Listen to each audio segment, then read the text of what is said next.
Di ba nagtubig na yung cook mo? Hindi. Lagyan mo ng yelo. Tubig na yan. Hindi ba?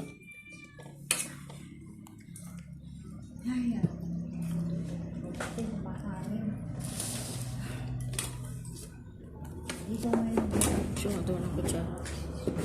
Ayun. Mukbang tayo. Wala ang palaya. Wala kang palaya? May na ako nakita. Ito, yung palaya, maliliit. Ano ka? Lagi kaya ate, bigyan ng palaya eh. May pinili naman ako. Isang balot. Sabaw pa lang, mapait na. Nakahanap ka pa ng palaya. Eh, ang palaya, siyempre mapait. Ang sinabi naman na Yan dito. Ano? Hindi mo malinig luto ng gusto yung gulay. Matigas. Nakikita ko kumaki. Ha? Ay, kumukulo nga. Nalaman mo kung luto mo hindi. Hindi tikman mo. Luto na yan. Malambot na ang kalabasa. Sarap ng hangin. Kala ko sarap ng gulay. Kumahangin yung likod ko. nasa nasarap pa doon sa hangin. Hindi. Hindi. Ang gusto pa dyan, Kai. Yung soft drinks. Soft drinks yan. Luto, sinabi niya. Kaya yan. Ang maalat ang kinakain ko. Gusto ko na may matamis eh. Ba't kasi maalat? Kung matabang naman, hindi mo matabang.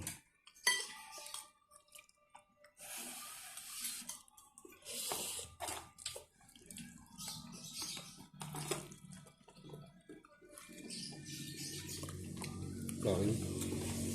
Saan ba banda nandoon si Aaron? Kalimutan ko. Czechoslovakia. Nagdidilig sila ng puno ng sili eh. Napasok daw doon yung kasamahan nila. Yung malaking sahod doon? Hmm? Malaking sahod doon. Ano kaya? Eh, bukid eh. Nakabili na Bukid raw sila. ng lote Sa dyan. sakahan, malaking sahod. Haringin niya. Kaso puro lang bukid sila talaga. Pag harvest nila, harvest talaga. Pag nawala na silang harvest, doon naman sila sa factory. Magbabalot ng mga gulay. Si Erwin ang nasa Santa Rosa. Pinakita ni baby sa akin Yung Erwin na nasa Santa Tanong kayo in-apply nila Erwin doon? yung ano, pagdidilig, ang haba ng hose.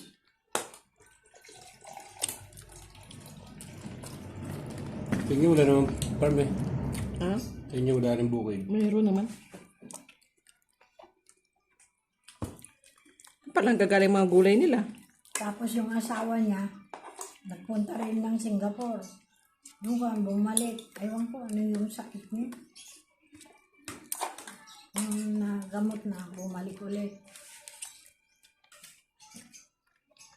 Iniwan nila yung anak nilang panganay kay baby, nag-aaral na ng elementary. Yung asawa yata yan, nasa abroad din eh. Oo, yung Nagbalik? yung pangalawa, doon sa magulang ng babae.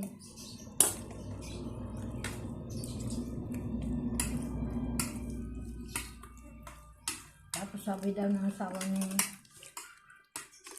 Juan, sa kanya ibigay yung sahod. Sabi ko, nasa abroad, sa kanya ibigay. Sabi daw ni baby, sa akin mo ipadala, iipunin ko.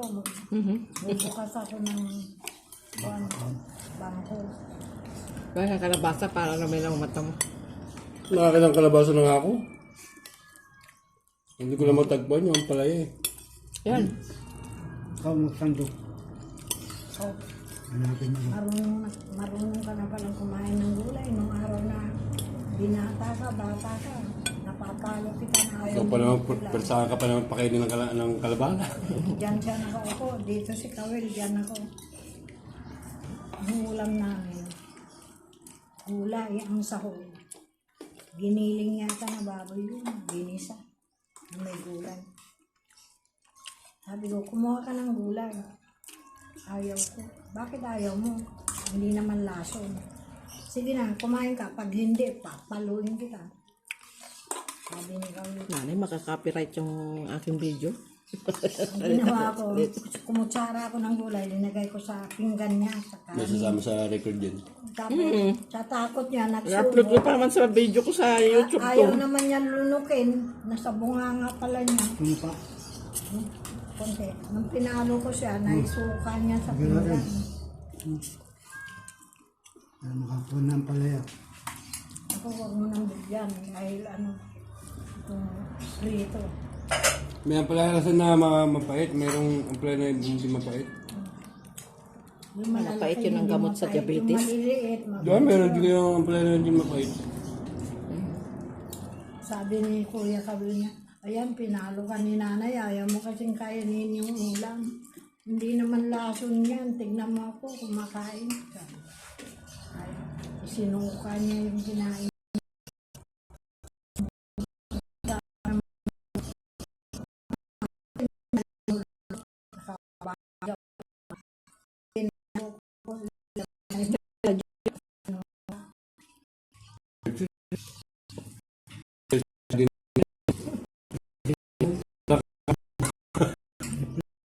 Tingnan nga yung kumakain. Full church.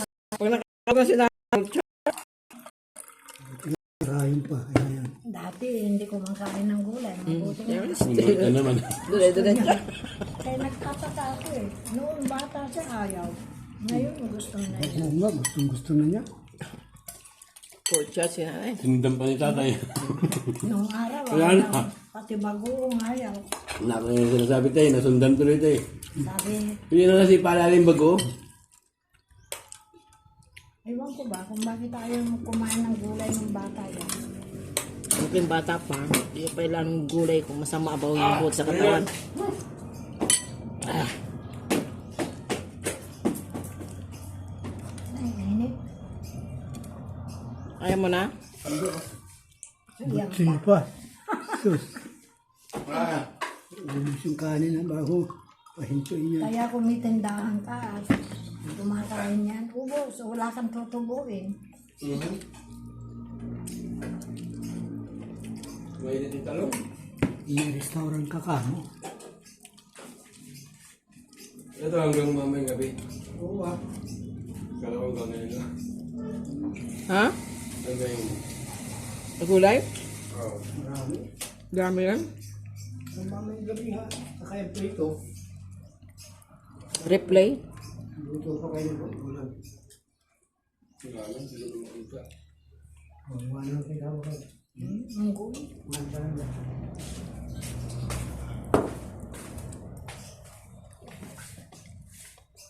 Sabi nga hotdog eh. Niluto na na. Hindi mo siya kumain tilapia eh.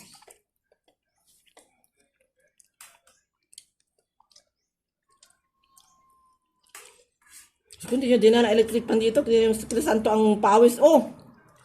Pahala siya. Hindi na, init. Yung maliit na electric pan. Hindi, darating yung electric pan kung isa. Yung...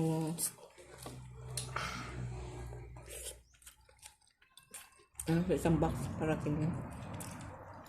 Ano ang laman yun? Granada. Ana, Shotgun. may lotion, may sabon na pan. Alam na alam nyo na eh. Shampoo. Alam na alam nyo. Wala na lotion, wala na shampoo. Wala na. O kunti yung dala mo. Pamimigay mo lang, alam ko eh. Hindi. Pag yung sabon. Nandiyan pa yung lotion na Nivea. Hindi ko pa naubos. Meron pa. Papamigay ka, bakit kasama ka ba silang Kaya mag-apply nung sila ikuan? na Nivea, meron pa. Gusto kong ibigay kay Kwan. Rowena. Maigo ko na yung mga ganay. Naligo na ako. Dating si Auntie Bebe. Mamayang gabi. Ang damang pamerienda mo sa kanya. Papakainin pa, ang taba-taba. Tapos hindi ko na makilala kanina. Yan, nakilala mo ko, nakilala ko siya. Sarsi niya yan. Diba kasi? Ang dami niyang dala eh. Wala sige Tapos nagpakuloy pa yata ang buhok. Kumain na kaming dalawa. Doon sa terrace. Alam ko, pag puti ang buhok, ang kulay, ganun na. Ano ba yan?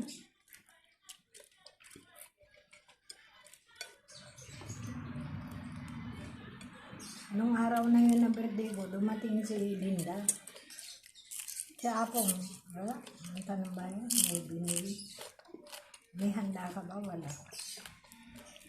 Nung last 9 na, uwi na ako, mainit na, bahala. Wala akong may papakain sa Binigyan ko rin pa sa labong din yan. Yung galing ang bagyo nun. Oo. Binigyan ko rin yan. Tapos maya-maya Gulay. dumating si baby. Ito mga Nakatricycle. cauliflower. Ang dami dun. Ang daming dala. Yung lalagyan ng skyplate sa lata. Isa yun na dala niya.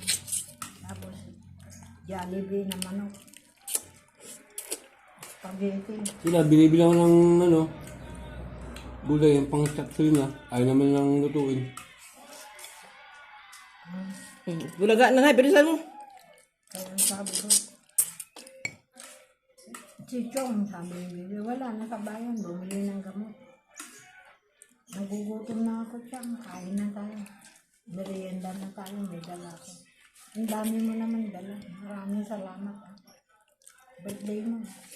Salamat. Ang napoy, nakalayong nakusan. Grabe kumain ako. Kusan. Magsain siya. Pagka pinatay na Dami niya, kaserola. inaalis na niya. Sabi ko sa kanya, huwag mong tanggalin. Hayaan mo dyan para mainit. Matigas yun, no? Hindi na, hilaw pa. Binibigla nila eh. Mamadali magluto. Hindi man naiinin yung kanin ka. Tigas ka. Bibili ka ng bigat. Ganyan. Ginagaya niya sa ano, sa Japanese, yung ano, hindi ka hindi pa ganong ano yung kanin. Pag nakita ko sa terrace, isang linggo na lang magkakatapos na. Nakapana. Hindi ka ba maliligo para pumunta ka ng bayan? Anong dadalhin ko pang ibibili? Wala na tayo pera. 5 times. Ano? Ha? Nag-aaway na kami pag tinanong ko. Bakit wala ka matulog? Hindi naman nag-uulam. Parang ikot mo lang dyan sa kutsara mo. Wala na. Wala na? Ito.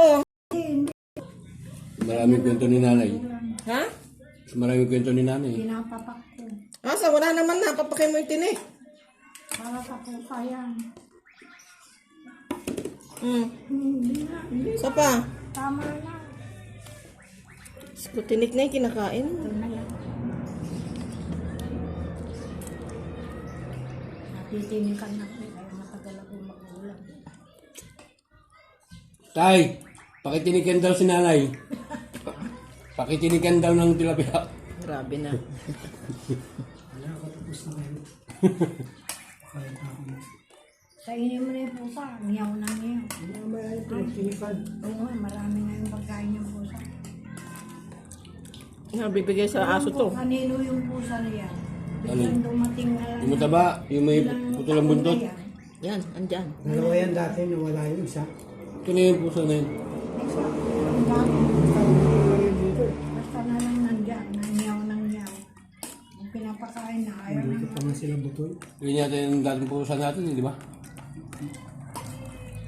Sabi na yung pusa na. Galing Manila. Tanda na. Patay na. Hindi man nga nga. Wala naman sa mga. Ayun mo. Ha? Bakit hindi mo kinain?